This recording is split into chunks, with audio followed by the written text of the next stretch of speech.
আসসালামু আলাইকুম ওরহমতুল্লাহি ওবারাকাতুহ। শতবার তওবা ভঙ্গ করলেও ফিরে এসো।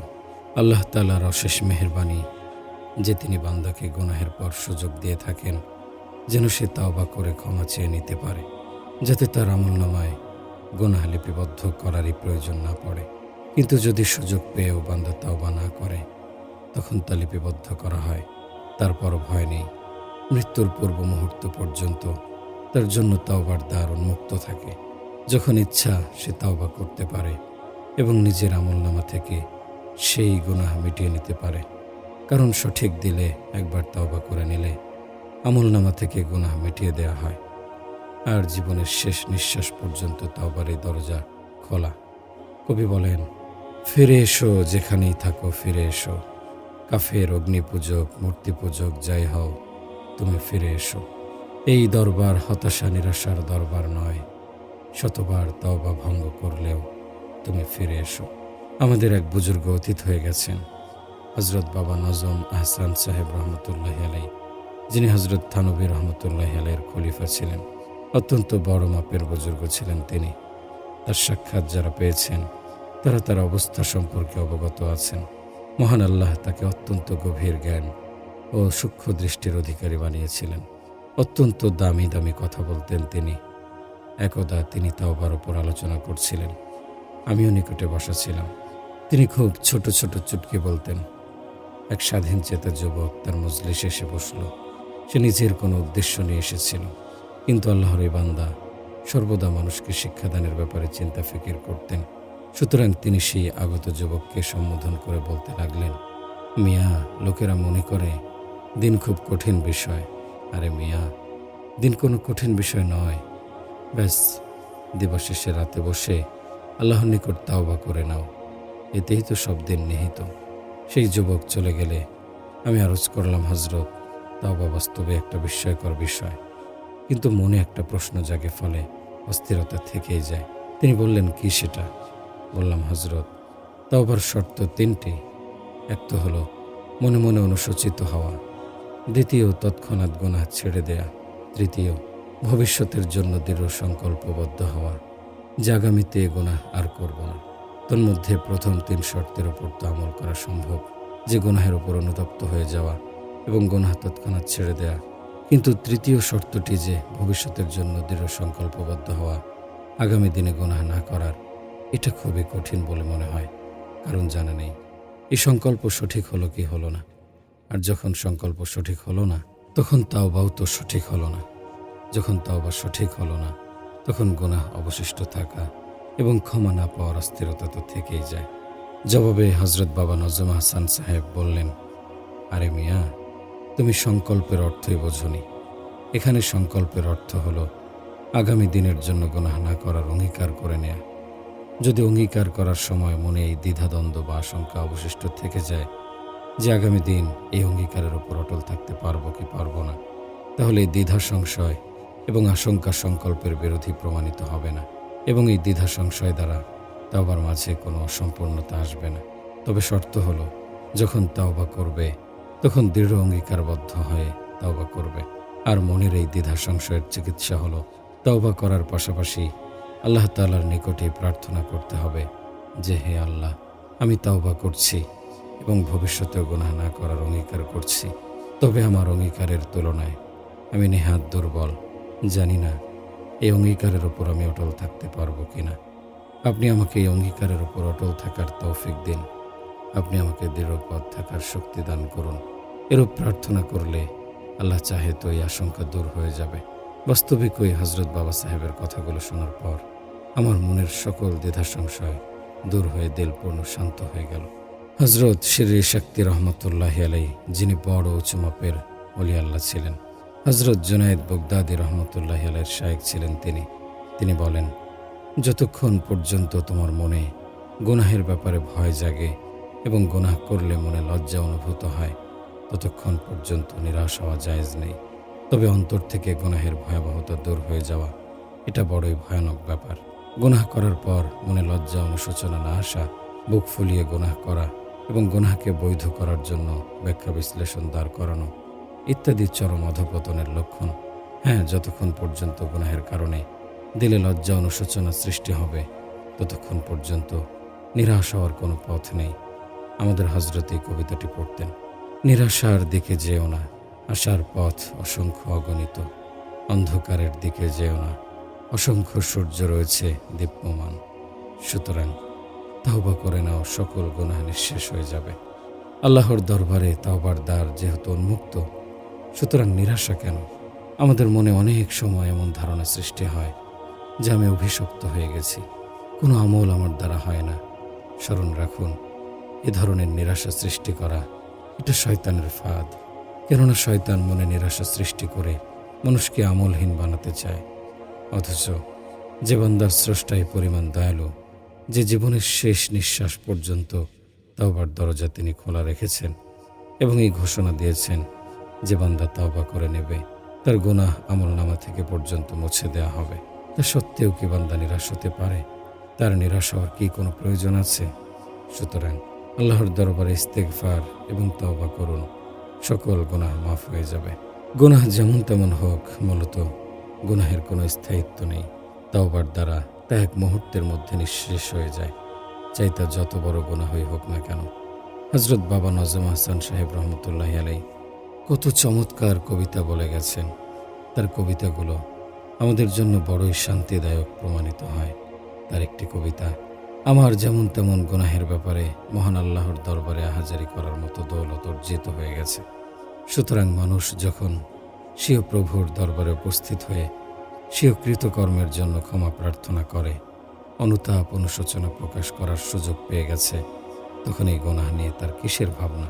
অতএব তওবার দরজা যেহেতু খোলা, নিরাশার এখানে কোনো স্থান নেই। মোট কথা, তিনটি বিষয় ব্যতীত তওবা পরিপূর্ণ হয় না। বাকি রইল ইস্তেগফার। এই ইস্তেগফার তওবার তুলনায় ব্যাপক। ইস্তেগফারের অর্থ হলো আল্লাহ তাআলার নিকট মাগফিরাত কামনা করা। হযরত ইমাম গাজ্জালী রহমতুল্লাহ আলাইহি বলেন, ইস্তেগফারের ক্ষেত্রে উপরোক্ত তিনটি বিষয় শর্ত নয়, বরং যে কোনো মানুষ যে কোনো অবস্থায় ইস্তেগফার করতে পারে। যখনই কোনো ভুল হয়ে যায়, দিলে কোনো ওয়াসওয়াসা এসে ইবাদতে গাফলতি আসে, তখন সাথে সাথে বলবে, আস্তাগফিরুল্লাহ রাব্বি মিন কুল্লি যামবিন ওয়া আতুবু ইলাইহি। ইমাম গাজ্জালী রহমতুল্লাহ আলাইহি বলেন, মুমিনের জন্য আসল পথ তো এটাই যে সে তওবা করবে এবং তিনটি শর্তের সাথেই করবে। কিন্তু যদি কোনো ব্যক্তি একসাথে অনেক গুনাহ পরিত্যাগ করে এবং সেসব গুনাহে সে লিপ্ত আছে তাও ছেড়ে দেওয়ার জন্য চেষ্টা তদবির চালায়, তবে একটি গুনাহ এমন যেটি ছাড়ার জন্য সে আপ্রাণ চেষ্টা করা সত্ত্বেও ছাড়তে সক্ষম হচ্ছে না, বরং পরিবেশ পরিস্থিতির নিকট সে পরাজিত, ফলে সে গুনাহটি ছাড়তে সক্ষম হচ্ছে না। এরূপ ব্যক্তি কি তওবার ব্যাপারে নিরাশ হয়ে যাবে যে যেহেতু আমি গুনাহটি পরিত্যাগ করতে পারছি না, তাই আমার মুক্তির কোনো পথ নেই? উদাহরণস্বরূপ, এক ব্যক্তি ব্যাংকে চাকরি করে, আর ব্যাংকের চাকরি নাজায়েজ এবং হারাম, কেননা সেখানে সব সুদি লেনদেন চলে। এখন কোনো ব্যক্তি দিনের পথে আসলো, ধীরে ধীরে সে অনেক গুনাহ ছেড়ে দিয়ে নামাজ রোজা সহ শরীয়তের অন্যান্য বিষয়ের উপরও আমল করতে শুরু করে। এখন সে মানসিকভাবে এই হারাম উপার্জন থেকেও বেঁচে থাকতে চায় এবং ব্যাংকের চাকরি ছেড়ে দিতে চায়, কিন্তু তার বিবি বাচ্চা রয়েছে, তাদের জীবন উপকরণ এবং অন্যান্য দায়িত্ব তার কাঁধে। এই অবস্থায় সে চাকরি ছেড়ে দিলে বিভিন্ন পেরেশানি এবং সমস্যার সম্মুখীন হবে, ফলে সে ব্যাংকের চাকরি ছাড়তে পারছে না। অবশ্য অন্যান্য বৈধ চাকরির জন্য চেষ্টা চালিয়ে যাচ্ছে। বরং আমি তো বলি, এমন ব্যক্তি অন্য বৈধ চাকরি এমনভাবে সন্ধান করবে যেরূপ একজন বেকার লোক তার কর্মসংস্থানের সন্ধান করে। সুতরাং এরূপ ব্যক্তি কি নিরাশ হয়ে যাবে? কেননা সে তো অপারগতার কারণে চাকরি ছাড়তে পারছে না, ফলে সে গুনাহ পরিত্যাগ করার অঙ্গীকারও করতে পারছে না।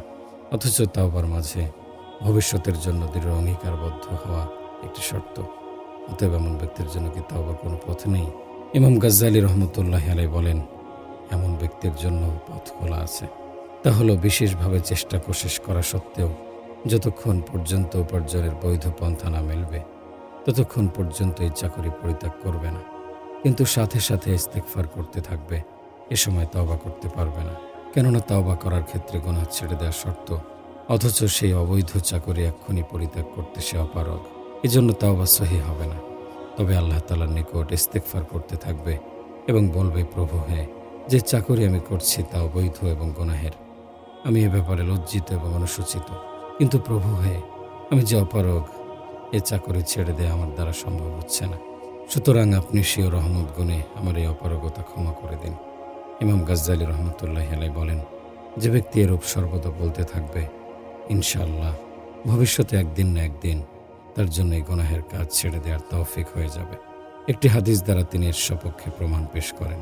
প্রিয় নবী সাল্লাল্লাহু আলাইহি ওয়াসাল্লাম ইরশাদ করেছেন, যে ব্যক্তি ইস্তেগফার করে তাকে বারবার গুনাহকারীদের অন্তর্ভুক্ত ধরা হয় না। এই কথাটুকুই পবিত্র কোরআনে আল্লাহ তাআলা এভাবে বর্ণনা করেছেন, ওয়াল্লাযীনা ইযা ফাআলু ফাহিশাতান আও যালামু আনফুসাহুম যাকারুল্লাহ ফাস্তাগফারু লিযুনুবিহিম ওয়া মান ইয়াগফিরুয যুনুবা ইল্লাল্লাহ ওয়া লাম ইউসিররু আলা মা ফাআলু ওয়া হুম ইয়ালামুন।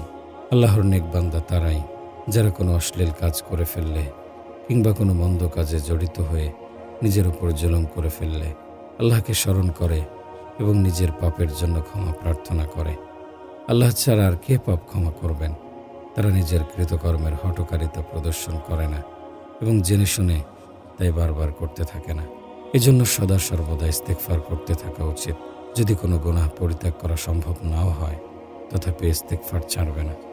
কোনো বুজুর্গতেও বলেছেন, যে স্থানটিতে গুনাহ সংঘটিত হয়েছে সেই স্থানে ইস্তেগফার করবে, যাতে যে সময় এই জমিন তোমার গুনাহের সাক্ষী দেবে তখন সাথে সাথে যেন ইস্তেগফারেরও সাক্ষী দেয় যে বান্দা আমার সম্মুখে ইস্তেগফারও করেছে।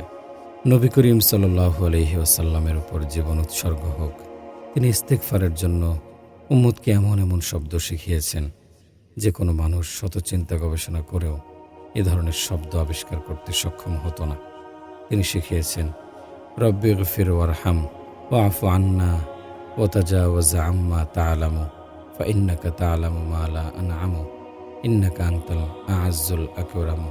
প্রিয় নবী সাল্লাল্লাহু আলাইহি সাল্লাম যখন সাফা মারওয়ার মাঝখানে সাই করতেন, তখন মিলাইনে আখরাজাইনে সবুজ চিহ্নের মাঝামাঝি স্থানে এই দোয়াটি পাঠ করতেন, অর্থাৎ, হে আল্লাহ, আমাকে ক্ষমা করে দিন, আমার উপর রহমত বর্ষণ করুন, আপনার জ্ঞাতে আমার যত গুনাহ রয়েছে তা আপনি ক্ষমা করে দিন, কেননা আপনার জ্ঞানে আমার ওই সকল গুনাহ রয়েছে যেগুলো সম্পর্কে আমিও জানি না। নিশ্চয় আপনি সর্বাধিক সম্মানী এবং দয়াবান। দেখুন, অনেক গুনাহ এমন রয়েছে যেগুলো বাস্তবে গুনাহ, কিন্তু এই ব্যাপারে আমাদের কোনো অনুভূতিই নেই, কিংবা অনেক গুনাহ আমাদের দ্বারা অজান্তেই সংগঠিত হয়ে যায়। সুতরাং মানুষ কাহাতক তার গুনাহের হিসেব রাখবে। এজন্য দয়া বলা হয়েছে, প্রভু হে, যত গুনাহ আপনার জানা রয়েছে সবগুলো ক্ষমা করে দিন। উত্তম হলো সাইয়্যিদুল ইস্তেগফার, ইস্তেগফারের সর্দার মুখস্থ করে নেবে এবং সেটা পড়বে, এমনকি সেটাকে নিয়মিত মামুল বানিয়ে নেবে।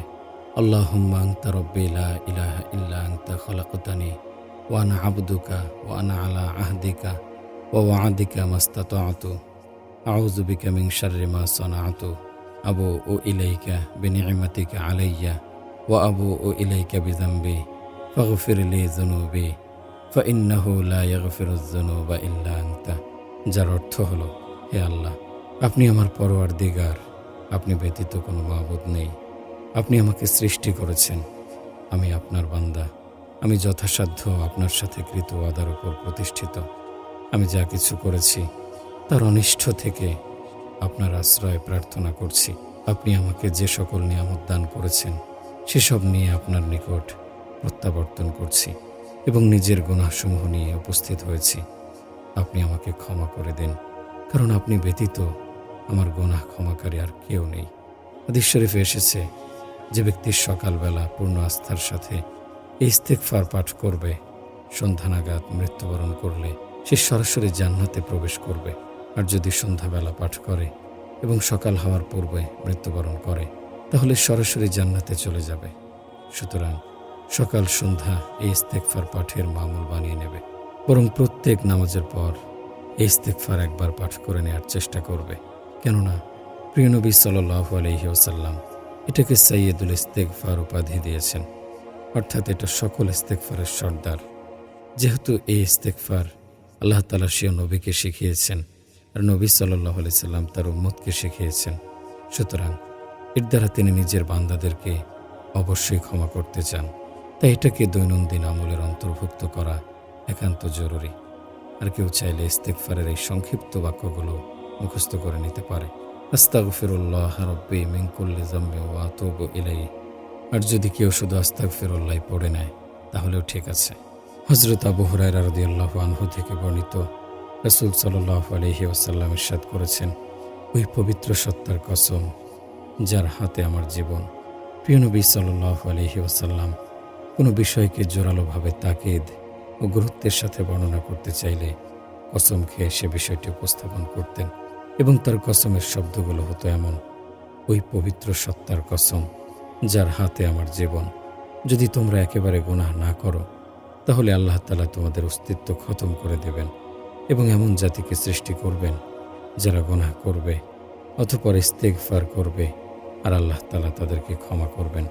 উপরোক্ত হাদিসটি এদিকে ইঙ্গিত করে যে মানব সৃষ্টি দ্বারা মহান আল্লাহর যদি এ ধরনের উদ্দেশ্য হতো যে আমি এমন সৃষ্টি পয়দা করব যাদের মাঝে গুনাহের কোনো যোগ্যতাই থাকবে না, তাহলে তার মানুষ সৃষ্টি করার প্রয়োজনই হতো না।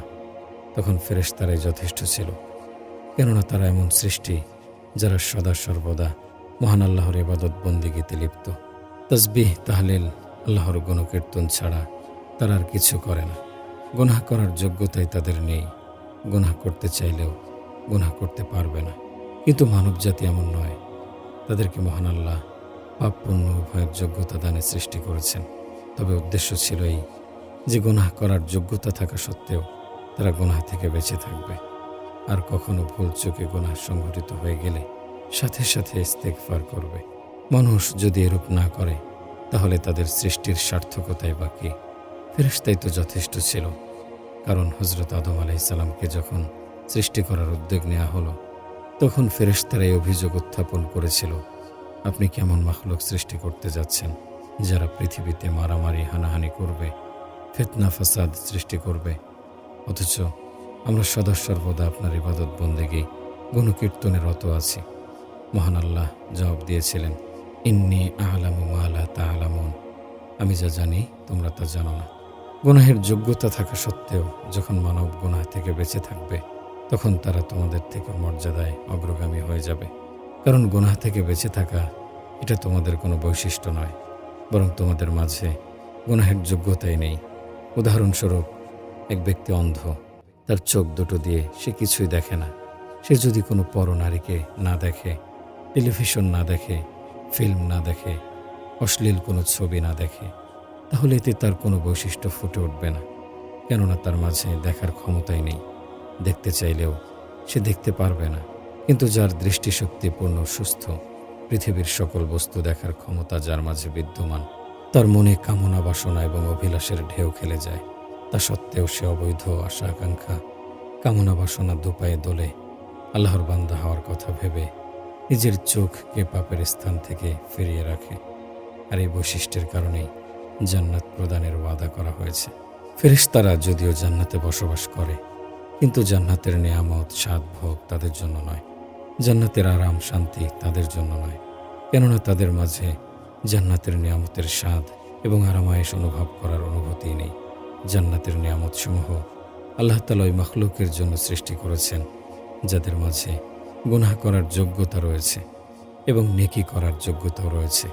মহান আল্লাহর নিগূঢ় সৃষ্টি রহস্য এবং ইচ্ছার ওপর হস্তক্ষেপ করার মতো ক্ষমতার কারণেই তিনি তার হিকমত অনুযায়ী সমগ্র পৃথিবী সৃষ্টি করেছেন এবং পৃথিবীতে বসবাসের জন্য এমন সৃষ্ট জীব পয়দা করেছেন যাদের মাঝে গুনাহ করার যোগ্যতা থাকা সত্ত্বেও তারা গুনাহ থেকে বিরত থাকবে। আর কখনো প্রবৃত্তির পাল্লায় পড়ে ভুল চোখে গুনাহ করে ফেললে সাথে সাথে ইস্তেগফার করবে। ইস্তেগফার করার ফলে মহান আল্লাহর গাফফার, সাত্তার এবং গাফুরুর রহিম হওয়ার গুণসমূহের প্রকাশ ঘটে। যদি মানুষ গুনাহই না করত তাহলে মহান আল্লাহর এ সকল গুণসমূহ কিভাবে প্রকাশ পেত? বুজুর্গগণ বলে থাকেন, এ পৃথিবীর কোনো বস্তুই হিকমত এবং উপকারবিহীন নয়, এমনকি কুফরও মহান আল্লাহর সৃষ্টি রহস্যের বাইরে নয়। মাওলানা রুমি রহমতুল্লাহি আলাইহি বলেন, অর্থাৎ প্রেমের এই কারখানায় কুফরেরও প্রয়োজন রয়েছে। যদি আবু লাহাব না হতো, অর্থাৎ কাফের না হতো, তাহলে জাহান্নামের অগ্নি কাকে জ্বালাতো? সুতরাং গুনাহ মহান আল্লাহর ইচ্ছা বাস্তবায়িত হওয়ার একটি অংশ বিশেষ। গুনাহের কামনা বান্দার মাঝে এজন্য সৃষ্টি করেছেন যেন সেই কামনাকে পিষে দলিত মথিত করে কেননা বান্দা তার খাহেসাত বা প্রবৃত্তিকে যতই জ্বালাবে, দলিত মথিত করবে, ততই তার তাকওয়া পরিপূর্ণ হবে এবং তাকওয়ার নূর অর্জিত হবে। আল্লাহ তাআলা মাওলানা রুমি রহমতুল্লাহি আলাইহিকে দৃষ্টান্ত দেওয়ার আজব যোগ্যতা দান করেছিলেন। তিনি দৃষ্টান্ত দেওয়ার ক্ষেত্রে ইমাম ছিলেন। তিনি বলেন, দুনিয়ার আকর্ষণ, স্বাদ এবং গুনাহ এই দৃষ্টিকোণ থেকে বড়ই প্রয়োজন। যেসব তোমাদের জন্য ইন্ধন স্বরূপ, এ সকল ইন্ধন জ্বালিয়ে তোমরা তাকওয়ার প্রদীপকে আলোকিত করবে, কারণ তাকওয়ার প্রদীপ এ সকল ইন্ধন দ্বারা আলোকিত হবে। সুতরাং যখন গুনাহের পূর্ণ কামনা মনে জাগ্রত হবে, গুনাহের বাসনা দিলে প্রচণ্ড ঢেউ তুলবে, মন মানুষ বেতাব উন্মাদ করে ফেলবে, তখন তুমি তোমার কামনা বাসনাকে আল্লাহর জন্য দলিত মথিত করে ফেলবে, জ্বালিয়ে ভস্ম করে ফেলবে। এর দ্বারা তোমার তাকওয়ার প্রদীপ আলোকময় হবে, তাকওয়ার নূর অর্জিত হবে। যদি গুনাহের আকাঙ্ক্ষায় মনে না থাকে, তাহলে তাকওয়ার প্রদীপ আলোকময় করার এই ইন্ধন তোমার কোত্থেকে অর্জিত হতো?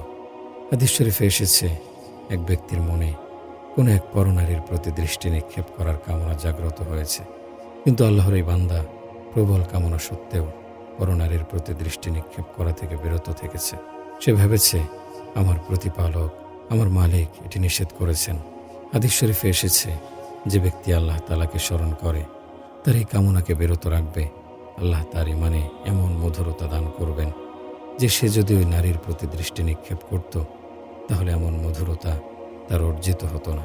দেখুন, এখানে গুনাহের কামনা ইমানের মধুরতা অর্জনের মাধ্যম প্রমাণিত হলো। যদি গুনাহের কামনা মনে জাগ্রত না হতো, তাহলে ইমানের মধুরতা অর্জিত হতো না।